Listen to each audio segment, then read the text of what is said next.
नमस्कार। इस वक्त हमारे साथ हैं भारतीय जनता पार्टी के राष्ट्रीय अध्यक्ष नितिन गडकरी जी। और गडकरी जी की हम बात करें तो भारतीय जनता पार्टी की परंपरा से आने वाले भारतीय जनता पार्टी के अब तक के जितने भी राष्ट्रीय अध्यक्ष हैं वो अपने मिजाज, अपने स्वभाव में बिल्कुल मुख्तलिफ हैं, भिन्न हैं। शांत रहना, विनोद प्रियता जो मराठी भाषी होने के नाते उनके व्यक्तित्व का हिस्सा है, वो उसके साथ चलते हैं। और बहुत ही सहज और अटैचमेंट के साथ डिटैचमेंट, ये जो एक आध्यात्मिक बात है कि लगाव के साथ अलगाव, इस परंपरा को लेकर वो चलते हैं। वो साफ तौर पर कहते हैं कि जब तक हूं भारतीय जनता पार्टी का अध्यक्ष, नहीं हूं तो जो काम कर रहा था सहकारी क्षेत्र में मैं वो करता रहूंगा। आइए हम बात करते हैं कि किस तरह से वो अलग हैं और किस तरह से भारतीय जनता पार्टी को 2014 के मिशन में वो ले जाने वाले हैं। गडकरी साहब, बहुत बहुत स्वागत है आपका। नमस्कार। आपके स्वभाव में एक हिस्सा है कि राजनीतिक होते हुए भी आप अराजनीतिक प्रतीत होते हैं। क्या ये सहकारी आंदोलन से जो आपका लंबा जुड़ाव रहा है ये उसका एक हिस्सा है? नहीं, ये इसका कारण नहीं है। सही में राजनीति की व्याख्या को बदलना चाहिए जी। मैं ये मानता हूं कि समाज की सर्वांगीण उन्नति और विकास, जिसको हम समाजकारण कहते हैं, जिसे सोशो इकोनॉमिक ट्रांसफॉर्मेशन कहते हैं, ये समाजकारण, ये राजनीति का सही अर्थ है। सत्ता कारण ये पावर पॉलिटिक्स है, अंग्रेजी में पर्याय वर्ड अगर लिया जाए तो। और politics is a instrument of socio economic transformation, ये उसकी सही व्याख्या है। तो ये जो दिन भर इसको एमएलए, उसको टिकट, उसको नहीं मिला, ये मंत्री और नहीं बना, दीज आर ऑल इमटेरियल्स। हम समाज के गरीबों को, समाज के सामान्य व्यक्ति को न्याय दें, विकास के प्रक्रिया में उनको शामिल करें। और जो गरीब व्यक्ति है, जिसको उसके अधिकार नहीं मिल रहे हैं, जिसके शरीर पर कपड़ा नहीं है, रहने के लिए मकान नहीं है, खाने के लिए रोटी नहीं है, उसको जिस दिन रोटी, कपड़ा और मकान मिलेगा, वो हमारा राजनीतिक मकसद है। और ये जो सोशियो इकोनॉमिक ट्रांसफॉर्मेशन है, ये हमारी ज़िंदगी का राजनीतिक मिशन है। और ये मैं नई बात नहीं कह रहा हूँ, तो हम संघ के स्वयंसेवक के नाते, विद्यार्थी परिषद के कार्यकर्ता के नाते, और पंडित दीनदयाल उपाध्याय ने अपने जीवन में जो अंत्योदय का विचार दर्शन दिया, उसके द्वारा हमने यही सीखा है कि हम दो चार रहे न रहे, पर तेरा वैभव अमर रहे माँ। तो this is the true meaning of the politics. और मैं बहुत छोटा हूँ, मेरे से अनेक कुशाभाऊ ठाकरे, अपना समर्पित जीवन उन्होंने दिया वो समाज के लिए, देश के लिए, गरीब व्यक्ति के लिए दिया। उनके जैसे बड़े लोग अनेक, दीनदयाल उपाध्याय, श्यामा प्रसाद मुखर्जी, नानाजी देशमुख का इसी मध्य प्रदेश में उदाहरण है, चित्रकूट का जी। इतना बड़ा कोई उदाहरण नहीं हो सकता जीवन में कि अपना सर्वस्व समर्पित करके, न जात, न पंथ, न भाषा, न एरिया, वो कहाँ के थे, पर कहाँ कहाँ जाकर, गरीबों में जाकर, वनवासियों में जाकर उन्होंने अपने जीवन को, उनके जीवन को सुसह्य बनाने की कोशिश की। ये जो अंतःकरण के अंदर की जो प्रेरणा है, जो अंग्रेजी में सोशो इकोनॉमिक ट्रांसफॉर्मेशन कराने की बात है, और जो मैं कह रहा हूँ कि politics is the instrument of socio economic reform, this is the true meaning of the politics. So हमको सत्ता कारण नहीं करना है, जिसको लोग राजकारण समझते हैं। हमको राजकारण जो करना है वो समाज कारण, राष्ट्र कारण और विकास कारण करना है। और ये मैं नई बात नहीं कह रहा हूँ, ये हमको हमारे संस्कारों के विरासत में छोटे मोटे अनेक कार्यकर्ताओं को मिली हुई देन है, और वो हमारी प्रेरणा बनकर हम काम कर रहे हैं। केवल हम उसका जिक्र बार बार करने की कोशिश कर रहे हैं। नई बात इसलिए लगती है कि शायद बीच में जो भारतीय जनता पार्टी के अध्यक्ष रहे, एक परंपरा जो थी, जो संघ की सोच थी, उस सोच में ये बात कहीं ऐसा लगा कि परिदृश्य में उतनी ताकत से नहीं है जितनी ताकत से होनी चाहिए।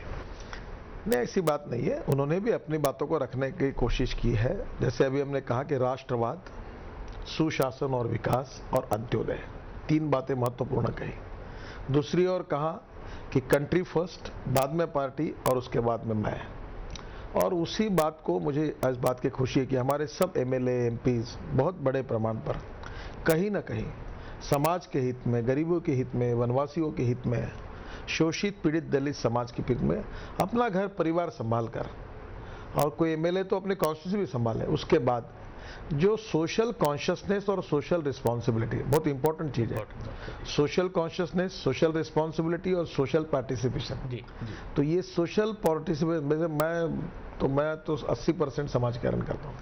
मैंने अपने क्षेत्र में 10,000 युवाओं को रोजगार दिया है, अगले साल में 50,000 युवाओं को रोजगार दूंगा, और मेरे यहाँ के किसानों की आत्महत्या मैं रोकूंगा। सरकार जरूर कोशिश कर रही है, वो भी करें, पर मैं नहीं मानता कि ये सरकार की जिम्मेदारी है। अगर आत्महत्या हो रही है और मैं जिस क्षेत्र का अगर नेता हूँ, तो ये सरकार के लिए भी अड़चन की बात है, मेरे लिए भी शर्म की बात है। और मैं उस समाज का घटक हूँ, मैं इस परिस्थिति को बदलूंगा। और मुझे खुशी है, इस साल मैंने 60,000 एकड़ गन्ना लगाया है, अगले साल, इस साल का मेरा टारगेट है कि मैं 1000 करोड़ का मुनाफा किसानों के जेब में डालूंगा। Solar energy, ethanol, biodiesel, biomethanization, power, 150 crore रुपए महीने की पावर मैं बायोमास से तैयार कर रहा हूँ। और इन सब प्रकल्पों के द्वारा अब ऑर्गेनिक फार्मिंग में जा रहा हूँ। 14 तारीख को मैं हमारे यहाँ के 50 प्रगतिशील किसानों को लेकर इसराइल में एग्रीकल्चर एग्जीबिशन के लिए 6 दिन इसराइल में हूँ। तो मैं ये इसको ही समाजकारण और राजकारण मानता हूँ। तो मैं उसका फायदा भी होता है। मैं 6 को 6 हम जिला पंचायत जीत गए हैं, एमएलए लगातार लाइन से जीत गए। मेरा तो कहना है कि वोट मांगने के लिए जाने की जरूरत ही नहीं है। किराए के बसेस में 50 रुपए देकर लोगों को लाने की कोई जरूरत नहीं, बिल्कुल नहीं। और स्टेशन पर कोई स्वागत के लिए जरूरत नहीं, एयरपोर्ट पर लगे तो काम करो तो मिलेगा। तो ये जो बेसिक काम है ये मैं नहीं कर रहा हूँ, हमारे हजारों लाखों कार्यकर्ता कर रहे हैं। उनमें से मैं एक छोटा कार्यकर्ता कुछ कर रहा हूँ, और यही हमारी साख है। नानाजी ने किया हुआ, चित्रकूट में किया हुआ काम हो, गोंडा में किया हुआ काम हो, ये हमारी प्रेरणा है, हमारी विरासत है। और संघ के हजारों लाखों प्रचारक जो वनवासी क्षेत्र में अपना एकल विद्यालय के रूप में काम कर रहे हैं, वो कितना बड़ा सोशल, हम उसको भूलना नहीं चाहिए। ये हमारी मेन स्ट्रीम में ये समझकर काम करना चाहिए। और वही बात जो मैं कुछ नहीं कह रहा हूँ, वही बात है, वही कह रहा हूँ, उसका आग्रह कर रहा हूँ, इतना ही है। बाकी अच्छा, ये कहते समय मैं ये मानता हूँ कि politics is a game of political contradictions, political limitations and political compulsions. तो बाकी भी राजनीति करो, पर ये 20-25% ये भी करो, 70% ये भी करो। नहीं, आप कितने आश्वस्त हैं जब आप ये बात कहते हैं? तो आपके चेहरे पर बहुत आत्मविश्वास होता है, और कहीं जैसा कि हमने कहा भी कि आप कई बार ये भी कहते हैं कि मेरा अपना एक जमाया काम है जिसको मैं कर रहा हूँ, मुझे कोई कठिनाई नहीं है। मेरा अकेले का काम नहीं है, उसके बारे में न मैं उद्योगपति हूँ जी, और न मेरा अकेले का काम है। बीजेपी के अनेक कार्यकर्ताओं ने मिलकर एक सोच में खड़ा किया हुआ काम है। जी। क्योंकि कभी कभी मेरे बारे में गलतफहमी होती है कि मैं उद्योगपति हूँ। बिल्कुल ठीक, आपने मेरा 1 लाख रुपए का शेयर है, 90 करोड़ 20,000, उसमें से 19,000 किसान हैं, और 600 करोड़ के एसेट जो खड़े हुए वो सब लोगों के, शेयर होल्डर्स के, मेरा कुछ नहीं है। तो वो मैं उसमें से मेरा, अभी हम 400 एकल विद्यालय चला रहे हैं हमारे इसमें गढ़चिरौली के नक्सलाइट बेल्ट में, और अभी एक महीने भर में 2 हॉस्पिटल ऑन व्हील करके वाले नक्सलाइट। 6 बजे के बाद लोग वहाँ काम ही नहीं कर सकते, डॉक्टर नहीं पहुँचते, तो गाड़ी घूमकर आएगी, 6 बजे वापस आ जाएगी। तो वहाँ मुझे लगता है कि बहुत उपक्रमशीलता, रचनात्मक दृष्टि, विकास अभिमुख दृष्टिकोण, और राष्ट्र और समाज के लिए कुछ करने की भावना, तो मुझे लगता है यही भारतीय जनता पार्टी की विशेषता रही है। और हमारे जैसे अनेक कार्यकर्ता इसी भाव से लेकर काम करें। उन काम करने वाले कार्यकर्ताओं को बहुत अच्छा, मैं व्यक्तिगत जीवन में हम कोई नहीं, हमारा सब अच्छा जीवन है, घरदार है, गाड़ी घोड़े है, पैसा है, बच्चे पढ़े लिखे हैं, कोई घर के लिए कोई नुकसान नहीं। सब करने के बाद फिर हम कर रहे हैं। पर हमारे यहाँ तो ऐसे लोग हैं कि जो बेचारे अविवाहित है, उन्होंने पूरे समाज को अपना घर माना है, पूरे देश को अपना घर माना है, और बेचारों ने जीवन दिया है। तो हम तो, हमारे घर में सब पति पत्नी, परिवार, संसार, गाड़ियां है, उसके बाद हम सब पेट भर खाने के बाद फिर हम समाज की चिंता कर रहे हैं। तो हम तो कुछ भी त्याग नहीं कर रहे हैं। आपकी बात करें अध्यक्ष के नाते, तो जो आपके प्रशंसक हैं वो कहते हैं कि दिल्ली में आप एक राजनीतिक संत की तरह आसीन रहते हैं, कि जिसको राज्यसभा में नहीं जाना है, जिसको लोकसभा में नहीं जाना है, जिसको दिल्ली की राजनीति में मान्यता के तख्ते पर आसीन नहीं होना है। और आपके आलोचक ये कहते हैं कि गडकरी जी दिल्ली की राजनीति में जम नहीं पा रहे हैं, इस वजह से वो इस तरह की बात करते हैं। तो आखिर आप किस तरह की मंशा दिल्ली में रखते हैं? राज्यसभा में आप जाना नहीं चाहते, दिल्ली की राजनीति में मंचों पर आपकी रुचि नहीं रहती कि आप बैठे? ऐसा कुछ नहीं है, मैं मंच पर जाता हूं, मैं लीडरशिप को समझता हूं, राजनीति को समझता हूं, उसके गेम प्लान को समझता हूं, बुलडोज करना जानता हूं, और राजनीति को कहीं अगर अड़चन आती है तो कैसे ठीक करना ये भी जानता हूं। सब बातों को जानता हूं। बेसिकली मुझे कोई अड़चन नहीं है। दिल्ली की राजनीति अलग है, वो परसेप्शन पर चलती है, वो पावर पॉलिटिक्स की राजनीति है। दिल्ली के बारे में ज्यादा कमेंट्स मैं नहीं करूंगा, पर दिल्ली की राजनीति को ठीक करना मैं अच्छी तरीके से जानता हूं। और मैंने ये तय किया है कि जो जिम्मेदारी दी, मेरा एक अच्छा ट्रैक रिकॉर्ड रहा कि मुझे, मेरे चाहते हो या न चाहते हो, जो भी काम मिला वो मैंने ठीक से किया है। तो मैं दिल्ली में जो कुछ राजनीति है समझता हूँ, अच्छा काम कर पाऊंगा। पर मैं एक बात करने वाला, मैं राज्यसभा में नहीं जाना चाहता, इसका कारण मेरे को पार्टी का इतना काम है, और दूसरी बात, मेरे यहाँ इतने लोग टिकट मांगने के लिए बायोडाटा लेके आते हैं, तो मुझे नैतिक अधिकार उस दिन है उनको कहने का कि तुम भी मत लड़ो, पार्टी का काम करो, उस दिन जिस दिन मैं राज्यसभा रिफ्यूज करूंगा। इस बार महाराष्ट्र से मेरा नाम था तो मैंने कहा नहीं मैं नहीं जाऊंगा, तो मैं तब लोगों को कह पाऊंगा कि तुम भी मत करो, पार्टी का काम करो। मैं बोलूंगा मेरे तो राज्यसभा दो और उसको त्याग के भाषण दूंगा तो कौन मेरा भाषण सुनेगा। तो इसलिए मैं लोकसभा चुनाव लड़ रहा हूँ और मैं मध्य प्रदेश से नहीं लड़ूंगा, इंदौर बिल्कुल नहीं आऊंगा। मैं अपने एरिया से लड़ूंगा पूरी ताकत के साथ और बिल्कुल लड़ूंगा, क्योंकि मुझे भी कभी लोग बोलते हैं कि तुम चुनाव क्यों नहीं लड़े, तो लड़ूंगा। और मैं अभी 4-5 लोकसभा ऐसी कि जहाँ लोग चाहते हैं उसमें से एक सिलेक्ट करूंगा महाराष्ट्र की, और मैं लड़ूंगा बिल्कुल। आपके व्यक्तित्व का जो सहज एक तत्व है वो कई बार वो भी लोगों को विचलित करता है कि गडकरी साहब इतने सहज रहते हैं, इतनी बड़ी बड़ी हिमालयन टास्क है। हालांकि आपने कहा कि आप कैपेबल इनफ हैं, सारी चीजों को समझते हैं और कोई अंडर एस्टिमेट ना करे एक राजनेता के। ऐसा है, respect should not be demanded, it should be commanded. If you deserve for it you will get it. मैं अपना हार मान के 4-10 सिक्योरिटी मैंने रिफ्यूज किया, सरकार को लिख के दिया कि आई डोंट वांट सिक्योरिटी मोर। वो भी मैं 4 सिविल यूनिफॉर्म में मेरे साथ सिक्योरिटी थी, वो बंदूक लेकर वगैरह मुझे नहीं अच्छा लगता, मैं कॉमन मैन जैसा बिहेव कर रहा हूँ। आज इंदौर में मेरा रह गया कार्यक्रम एक, जो प्रभात जी को मालूम है, कल 12 बजे मैं जाने वाला था वो तुम्हारे चुपचाप पर सराफा में हर बार आता हूँ तो जाता था, इस बार नहीं गया। तो मैं अपना लाइफ अपने हिसाब से जीता हूँ, अपने हिसाब से काम करता हूँ। मैं भारतीय जनता पार्टी का कर्मठ कार्यकर्ता हूँ। किसी ने फ्लैटर्ड करने से मैं खुश नहीं होता और किसी ने कहा तुम नाराज नहीं होता। It's a one day cricket, politics is a one day cricket. जो बाउंसर डाले तो भी ठोक दो, सीधा है तो। राजनीति से जो दबाव आता है असहज करने का, आप उसको भी कभी कोई नहीं, एक सिंपल मार्ग है जी। भूतकाल में क्या हुआ उसकी चिंता मत करो और भविष्य में क्या होगा उसका विचार मत करो। This is the way of life. आनंद से रहो जी जी। तो जो तुम्हारे नसीब में लिखा होगा वो मिलेगा, नहीं होगा तो नहीं मिलेगा जी जी। और शरद जोशी कहते थे, मेरे बहुत फेवरेट कवि थे, आपने कहा जी, और वो इंदौर के ही थे, उनकी कविता बहुत अच्छी मुझे लगती थी। उन्होंने कहा था कुछ लोग नसीब लिखा कर आते हैं और कुछ लोग नसीब लिखाना भूल जाते हैं। जो हमारे नसीब में लिखा होगा वो होगा, नहीं तो नहीं होगा। हम कितना भी करें तो क्या मतलब आता करने का। भारतीय जनता पार्टी में दूसरी पीढ़ी के नेताओं की बात करें जिससे आप भी आते हैं, तो अगर हम बात करें कि एक आपके फेवरेट नेताओं की, एक कठिन सवाल हो सकता है आपके लिए, हो सकता है आप जवाब भी न देना चाहें, लेकिन अगर हम कहें कि दूसरी पीढ़ी के नेताओं में, इन नेताओं में भारतीय जनता पार्टी को मजबूती से संभालने की एक ताकत है, आगे बढ़ाने की एक ताकत है, किन के नाम लेंगे आप? अरे भाई, हमारे आपके बाजू में बैठे हैं नरेंद्र तोमर जी, हमारे जनरल सेक्रेटरी है जी। उत्तर प्रदेश में इतना अच्छा काम किया, इतनी मेहनत की। देखो यश कम मिला है, ठीक बात है। पॉलिटिक्स में कभी जीत होती है कभी हार होती है, पर मेहनत बहुत की। हमारे यहाँ अभी धर्मेंद्र प्रधान जनरल सेक्रेटरी है, नरेंद्र तोमर जी है, जगत प्रसाद नड्डा है, मुरलीधर राव है, भूपेंद्र यादव है, स्मृति ईरानी है। अब सब ताकत से नई पीढ़ी ने अच्छे, इसमें नए युवा लोग हैं, अच्छे नए। इन सब में आप प्रधानमंत्री का भी तत्व देखते हैं कि अगर आगे जरूरत पड़ी तो कभी? तुम देखते हो प्रधानमंत्री कौन बनेगा उसका चिंतन करने का काम और होलसेल कॉन्ट्रैक्ट मीडिया को दे दिया है। तुम सोचते रहो जो जब बनेगा तब बनेगा।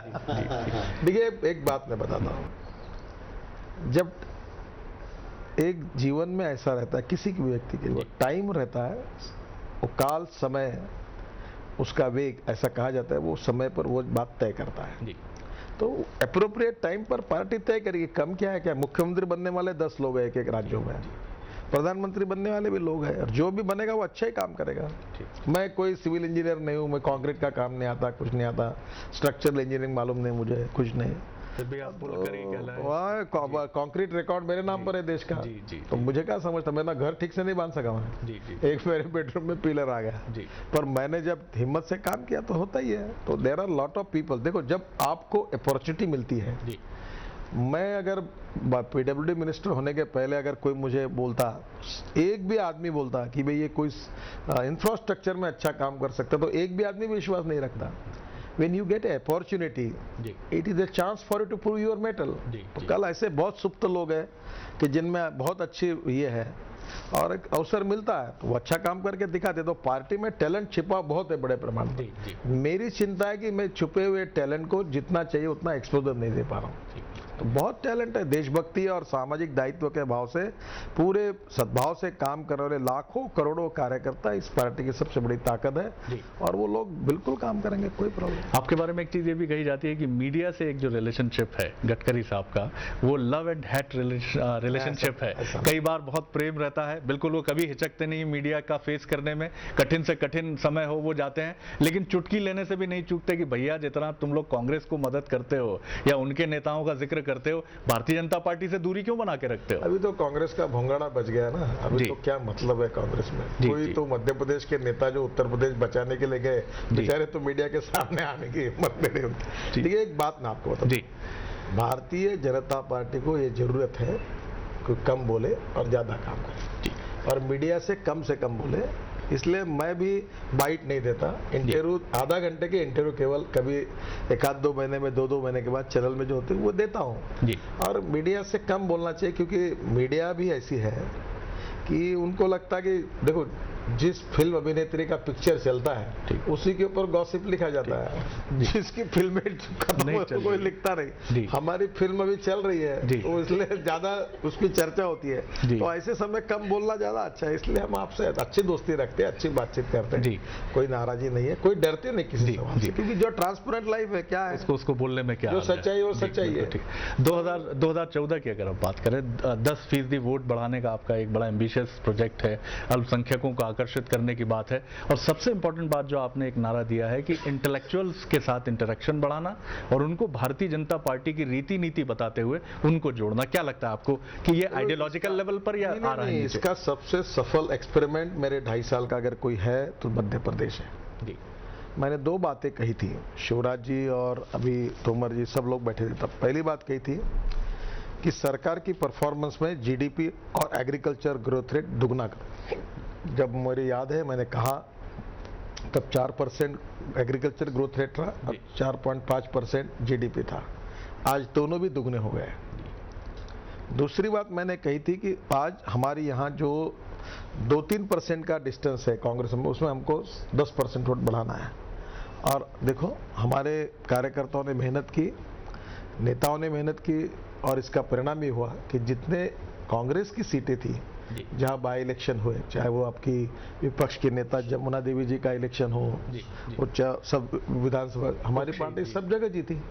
अभी महेश्वर का इलेक्शन है, वो भी कांग्रेस की सीट है, और जो विश्वास मुझे यहाँ के कार्यकर्ताओं ने नेताओं ने दिला कि बोले हम जीतेंगे। तो हमारे मध्य प्रदेश की इकाई ने मेरी बात को सिद्ध करके दिखाया कि जहाँ हम जीत नहीं रहे थे उस क्षेत्र में, ट्राइबल सेक्टर में जीत हासिल करके पार्टी ताकत बढ़ाई।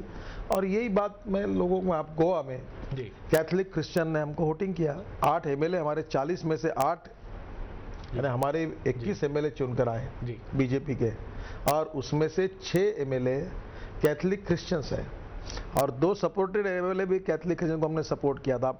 21 मुझे 26-27 में से 8 एमएलए 1/3 गोवा में हमारे क्रिश्चियन हैं। और मैं इस बार चर्चों में इधर उधर गया, कार्यकर्ताओं में गया, क्रिश्चियन कार्यकर्ताओं में गया, तो मुझे बहुत अच्छा रिस्पांस मिला। तो हम लोग माइनॉरिटी के मन में हमारे बारे में जो जहर फैला है कांग्रेस पार्टी ने, उसको दूर करके हम माइनॉरिटी के मन में विश्वास पैदा करने में हम सफल हुए हैं। और हम मुसलमानों के विरोध में नहीं है, हम आतंकवाद के विरोध में हैं, टेररिस्ट ऑर्गेनाइजेशन के विरोध में हैं। और इसलिए हम लोग जात, पंथ, धर्म, भाषा और सेक्स के आधार पर कोई काम नहीं करना चाहते। हम सामाजिक और आर्थिक न्याय की बात को हमारी कमिटमेंट मानते हैं। सब धर्म, जात, पंथ, भाषा को देखकर सबके साथ न्याय होगा, हिंदुस्तान का विकास होगा, यही हमारी संकल्पना है। मध्य प्रदेश को आप एक आइडियल मॉडल मानते हैं पार्टी के लिए विकास के? मध्य प्रदेश कार्यकर्ता, संगठन, सभी दृष्टि से कुशाभाऊ ठाकरे जी के बेस वर्क जो उन्होंने किया उसके आधार पर एक, हमारे यहाँ मराठी में दृष्ट शब्द लाए, उसको काला लगाना चाहिए। इतना अच्छा, इतने अच्छे नेता, इतने अच्छे कार्यकर्ता, इतना अच्छा संगठन, मुझे लगता है बहुत अच्छा सरकार भी काम कर रही है। और अभी मैं कुछ कमी रही तो मैंने उनको कहा कि आप research development and training institute Madhya Pradesh में हो, और जैसे कॉलेज में कोर्सेस रहते हैं वैसे उसके कोर्सेस होकर हमारे लोग ट्रेन हो पार्टी के। इस तरह का मुंबई में है आपका एक सेंटर, रामू माल की प्रबोधिनी में, मैं दिल्ली में बड़ा खोल रहे हैं, मध्य प्रदेश में भी खोलो। और जैसे BJP first year, BJP second year, BJP third year, industry, economics, administration में हमारे और लोग अच्छा काम करें, और अच्छा सीखे और अच्छा काम करें। जी, बस कंक्लूड करते हुए हम ये जरूर जानना चाहेंगे, जो आपके व्यक्तित्व का एक बहुत, आपकी सहज मुस्कान और हमेशा बहुत सहजता से सारी चीजों को डील करना। नितिन गडकरी अपना जो भी समय राजनीति से थोड़ा बहुत बचता है, क्या शरद जोशी को पढ़ते हैं, हिंदी फिल्मों का संगीत या क्लासिकल म्यूजिक सुनते हैं, या रीडिंग, किन किन कहां आपकी हॉबी का ये दायरा जाता है? देखो, मैं अंग्रेजी, हिंदी और मराठी ड्रामा देखने की कोशिश करते रहता हूँ। मुंबई में मेरे को बहुत अवसर मिलता था। अभी दिल्ली में अंग्रेजी और हिंदी ड्रामा की होती है। दूसरा, अभी पढ़ने का वो कम होता है। स्टारबक्स करके एक अमेरिकन ये है, कॉफी शॉप की चेन है। तो मैं आज ही कह रहा था प्रभात जी को, उसका मैंने जीवन चरित्र पढ़ा। तो वो एक ट्रक ड्राइवर का लड़का था और उसने फिर गांव में, देहात में रहते एक आया, एक कॉफ़ी शॉप में नौकरी की और फिर उसने कॉफ़ी शॉप शुरू किया। फिर उसके 16,000 कॉफ़ी शॉप हुए। तो उसको कहा, बड़ी चेन है यूरोप में इधर उधर। तो उसको पूछा गया कि तुम्हारे सक्सेस का कारण क्या है। तो उसने बताई, वो बात बहुत अच्छी। उसने कहा कि जब हम सक्सेस, बड़ा यश मिलाते हैं तो उसका आनंद केवल हमको होता है, दुनिया केवल देखती है, वो अच्छा सक्सेस नहीं है। सक्सेस जब होता है जब हमारे साथ वो थाउजेंड्स ऑफ लोगों को लगता है कि ये मेरा भी सक्सेस है, तो that is the real success. तो वो किताब बीजेपी के लिए बहुत अच्छी है कि बीजेपी की जीत ये एक व्यक्ति की जीत नहीं है, ये हजारों कार्यकर्ताओं की जीत है। तो दैट स्पिरिट जो स्टारबक्स का था, वो मुझे उनको कह रहा था कि वो दैट इज द स्पिरिट। तो मैं पढ़ते रहता हूँ, संगीत सुनता हूँ, गजल सुनता हूँ, गायकों को सुनता हूँ। अभी मेरे लड़के की शादी है तो बहुत गायकों के प्रोग्राम है। देखो, मैं अपनी जिंदगी अपने तरीके से जीता हूँ। मैं किसी दबाव में, तुमको क्या लगता है, तुम क्या दिखाते हो और कौन क्या लिखता है, इससे मेरा कोई कंसर्न नहीं। मैंने अपना मार्ग तय किया, मैं उस मार्ग से चलता हूँ, काम करता हूँ। और इसके कारण मैं एरोगेंस नहीं हूँ, एरोगेंट नहीं हूँ, पर मैं अपना जीवन अपने आना। मैं जो अगर नहीं पैजामा कुर्ता पहना तो नहीं पहनता, धोती नहीं पहनना है तो नहीं पहनता, जिस दिन पहनना है तो पहनूंगा। तो मैं अपने पैंट शर्ट तो पैंट शर्ट पहना। अभी मैं पैंट सिलाई तो जीन के भी पैंट मैं पहनता था पहले से, तो मैंने पहने, क्योंकि उसको 4 दिन विदाउट इस्त्री, अभी फॉरेन जा रहा हूँ तो वो कम कपड़े में तो वो ज्यादा इस्त्री करने की जरूरत नहीं पड़ती। मैं जो जीवन है वैसा, मुझे नाटकीयता पसंद नहीं है, नेचुरलनेस पसंद है। जी, चलिए गडकरी साहब, बहुत बहुत शुभकामनाएं कि जिस जीवन को आप पसंद करते हैं उसी जीवन को लेकर आप चलें और भारतीय जनता पार्टी को भी वहां स्थापित करें जहां आप उसको स्थापित करना चाहते हैं। चलिए सर, ये थे भारतीय जनता पार्टी के राष्ट्रीय अध्यक्ष नितिन गडकरी जी। वही उनका उन्मुक्त अंदाज है बात करने का। वो बहुत ताकत से कहते हैं, एक अमेरिकन कॉफी चेन की सीरीज का वो जिक्र करते हैं कि खुशी वो है जो किसी एक व्यक्ति की नहीं है, सफलता किसी एक व्यक्ति की नहीं है, सफलता वो है जिसका दायरा हजारों लाखों लोगों तक पहुंचे। भारतीय जनता पार्टी के लिए वो इसी दर्शन की तरफ संकेत करते हैं। वो साफ तौर पर यह कहते हैं कि मेरा स्वभाव किसी दबाव में आने का नहीं है, मैं न डरता हूं न झिझकता हूं, मेरी अपनी जीवन शैली है और मुझे इससे बिल्कुल फर्क नहीं पड़ता कि मीडिया क्या सोचता है, मीडिया क्या लिखता है। एक ही मिशन, एक ही ध्येय उनका है और वो कहते हैं कि वो संघ की रीति नीति से अनुप्राणित होकर भारतीय जनता पार्टी में आया है और उसी को लेकर विकास, सुशासन, वो जब ये सब बातें करते हैं तो एक सोशल रिफॉर्मिस्ट लगते हैं, एक सामाजिक सुधारवादी लगते हैं, लेकिन उनका कहना है कि भारतीय जनता पार्टी की रीति नीति यही है और इसी विचार और संकल्पना को लेकर वो आगे बढ़ रहे हैं। खास मुलाकात में अगली बार एक और खास शख्सियत को लेकर आपसे रूबरू होंगे। इजाजत दीजिए, नमस्कार।